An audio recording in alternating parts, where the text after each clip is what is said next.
the Lord is the foremost in our lives. Then for us to come together, we knew how to start just placing God first, Christ first.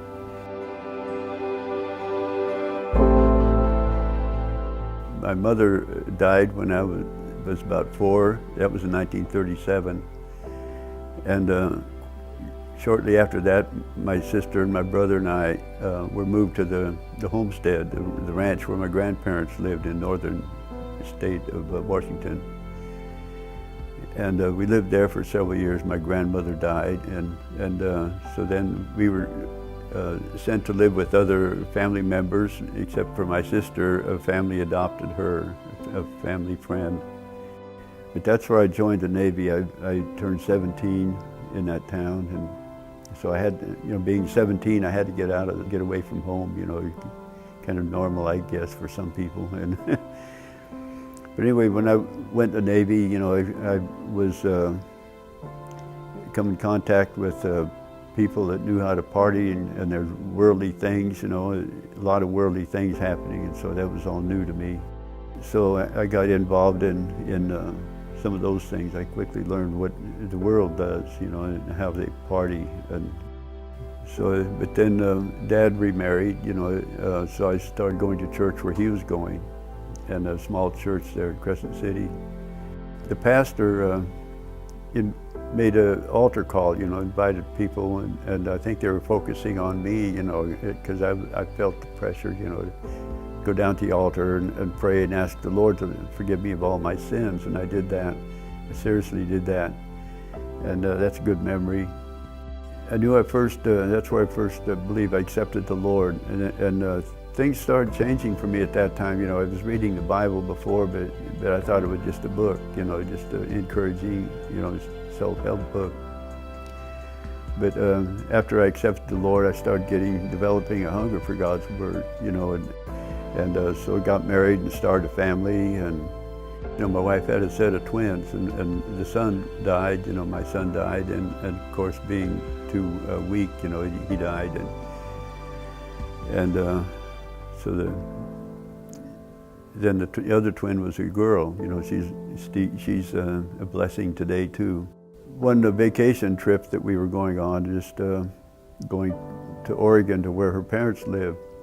My wife wanted to drive, so I reluctantly let her drive, and we got up over the hill and started down the valley there, and she got drowsy and lost control, and the car rolled over several times in the median, pretty wide median there on I-5.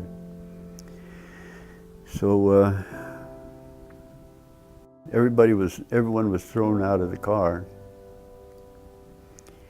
and but my son was thrown out. I don't know, something must have rolled over him because his head was smashed, and he wasn't breathing, and so I was standing there praying, saying, Lord, what can I do? And a truck driver showed up, and he got my attention back on the rest of the family.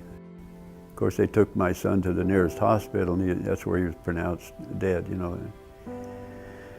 So, but I got back to drinking again, and things just kept getting worse, and so there I was by myself. I could drink whenever I wanted to and not be bothered, and I tried going to bars and clubs, and I was kind of a loner, and never did make bar friends, It works out for some people, but for me it didn't. I didn't realize I was going through still going through that shock.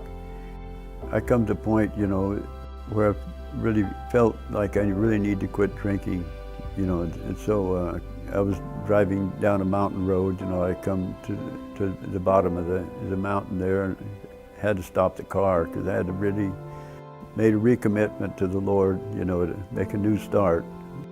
Anyway, that started a rebuilding time in my life, just making that new start with the Lord.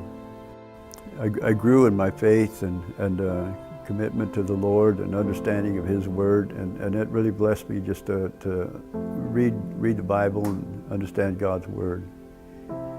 Then when I retired in '96, I moved to Southern California and started managing a secondhand store, and that's where I met my present wife, Lenny, and we have a good relationship and supportive. We both love the Lord and spend a time with the Lord in prayer and Bible study, and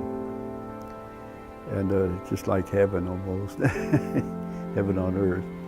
I start out in the book of Revelations, you know, especially where Jesus knocking at the door, you know, and those that open the door, he who opens the door, Christ will come in.